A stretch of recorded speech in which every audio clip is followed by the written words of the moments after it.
to divert the world, to mislead the world by bringing this internal politics of DRC into this forum. And we thank India for organizing all this, but it's better not to mislead the world.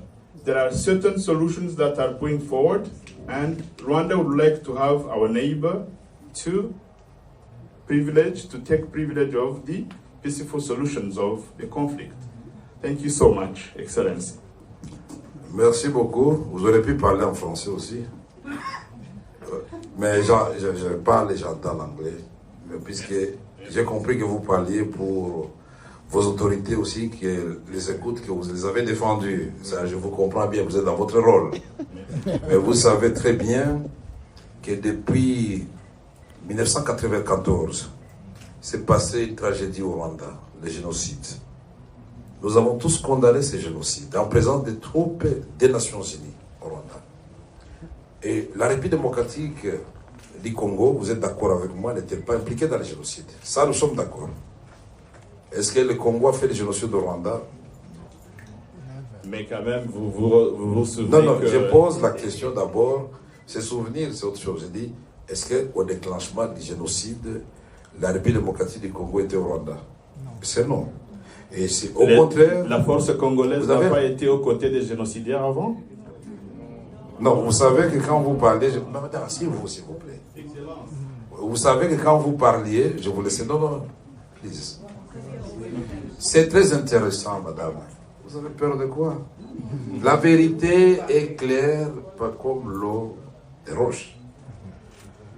Tout le monde sait très bien que le Congo est victime de sa politique de l'hospitalité. Quand on a tué les gens au Rwanda, et quand les Tutsis ont voulu se venger, 2 millions de personnes ont traversé notre frontière commune. Je ne suis pas en train de raconter des histoires. Et sont venus dans les provinces du Nord et du Sud Kivu. En présence, s'il vous plaît, des troupes des Nations Unies qui étaient là-bas.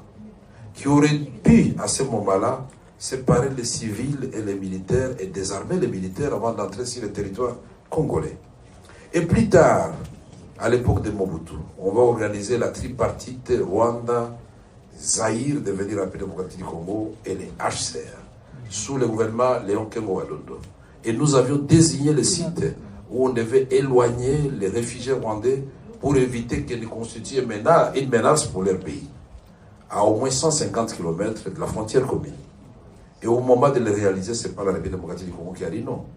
Et après, vous avez pris prétexte, puisque vous avez hébergé les Hutus chez vous, c'est une menace contre nous, et donc, une guerre des agendas. Vous allez recruter Laurent Désiré Kabila d'heureuse mémoire. Laissez-moi terminer, vous avez parlé, ça c'est la technique de chez vous, laissez-moi terminer. Il faut savoir écouter, je vous donnerai le temps, vous allez parler. Si vous n'avez pas peur de la vérité, laissez-moi éclairer l'assistance. Je termine, je vous promets, vous aurez la parole encore. Merci, laissez-moi terminer. Alors, vous avez pris prétexte du fait que, soi-disant, une catégorie de Congolais n'était pas suffisamment représentée dans les institutions. Les Banyamulenge, qui sont des Tutsis. Mais alors qu'en ce moment-là, paradoxalement, le ministre des Affaires étrangères, c'était Bizé Makara et les Tutsis. Et je peux vous citer la liste est longue. Tous les services de sécurité, c'était les Tutsis. Les chefs d'état-major général de l'armée congolaise, non seulement Tutsis, mais du Rwanda, James Kabarebe. Qui peut être aussi généreux pour prendre un ressortissant voisin pour en faire son chef d'état-major général? Vous ne trouvez pas que le Congo était très gentil et très généreux et victime de sa générosité? Et en 1998, le 27 juillet 1998, quand Laurent Désiré Kabila, lassé, la population lassée par des violations à répétition des droits de l'homme, des soldats rwandais qui avaient accompagné les forces de libération, il devait faire un choix. Ou il est du côté du peuple, ou il demande aux officiers et soldats rwandais et ougandais de rentrer chez eux. Le 27 juillet 1998, il a fait le choix du Congo. Et comme par hasard, le 2 août 1998, nous sommes envahis par le Rwanda et l'Ouganda.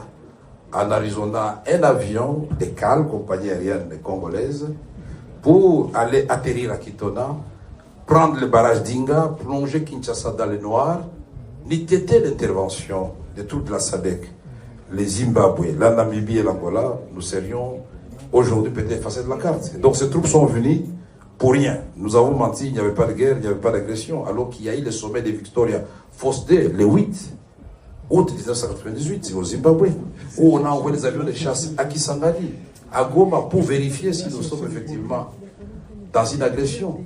La communauté internationale a mis combien d'années pour reconnaître? Il y a eu la résolution 1, 2, 3, 4 du Conseil de sécurité, il y a la résolution 15, 300. Quand vous, les Rwandais et l'Ouganda, vous êtes battus dans la ville de Kisangani, en tuant des jeunes, des femmes, en les jetant dans les rivières, là aussi c'était pour sécuriser les Rwandais? Non, c'était les minéraux du Congo, de l'or, de la province orientale. Et donc, je peux vous faire un développement pour vous démontrer que, mon cher, vaut mieux que nous vivions en bonne entente en tant que voisins. Et pour vivre en bonne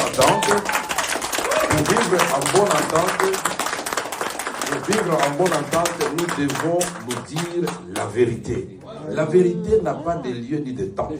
S'il faut dire la vérité en Inde, à l'occasion de ce conclave, il faut dire la vérité.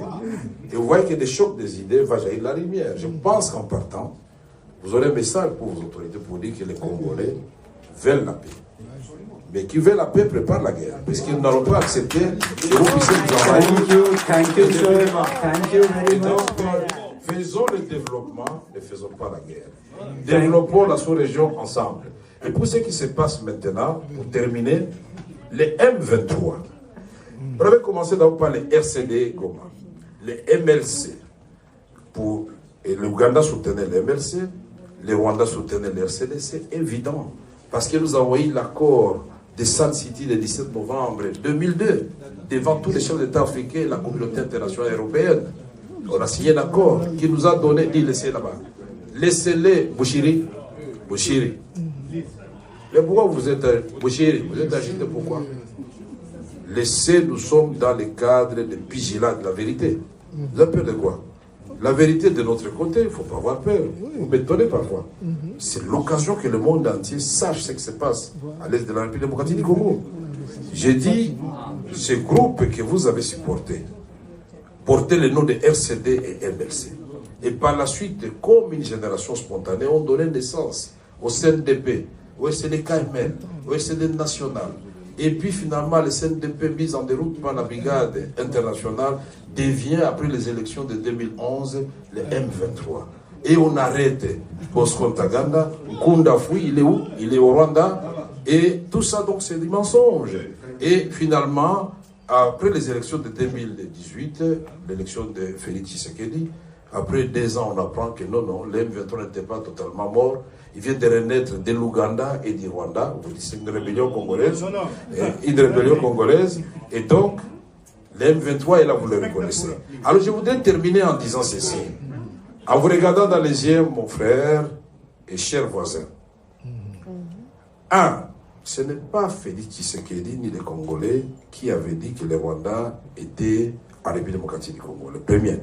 C'est le rapport des experts des Nations Unies qui a certifié de la présence des troupes rwandaises.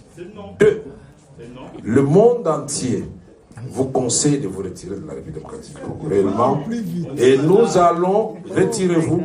Et moi, j'ai fait. Moi qui vous parle, j'ai suivi que le manager de Mahindra vous avait dit que je suis un faiseur de paix. Effectivement, au mois de septembre, j'ai terminé le 27 septembre 2022, j'ai fait la tournée de toutes les zones de guerre de la République démocratique du Congo, y compris Bunagana, Rutshuru et partout là-bas. Et nous vous avons proposé un plan de paix et non un plan de guerre. Et si vous ne voulez pas reconnaître que vous nous avez agressés, si vous avez agressé, pas agressé, donc le diagnostic, s'il est déjà biaisé dès le départ, on ne trouvera pas la thérapeutique. Soyons panafricanistes, comme vous l'avez dit, l'Afrique doit aimer l'Afrique. Le Rwanda, géographiquement, Et si le plan historique, personne ne va le déplacer. La République démocratique du Congo, géographiquement, demeurera jusqu'à la fin des temps le voisin du Rwanda. Alors, d'après vous, quel est le modèle qui peut nous inspirer? C'est le modèle de la France et de l'Allemagne. Ils se sont fait la guerre pendant longtemps. Aujourd'hui, ils sont devenus des complices dans le cadre de l'Union européenne. Vous ne voulez pas ça, vous continuez à dire que vous n'êtes pas chez nous. Mais comment vous allez, attention, à force de nous faire la guerre, regardez-moi s'il vous plaît mon frère, à force de nous faire la guerre, vous êtes en train de nous apprendre l'art de la guerre.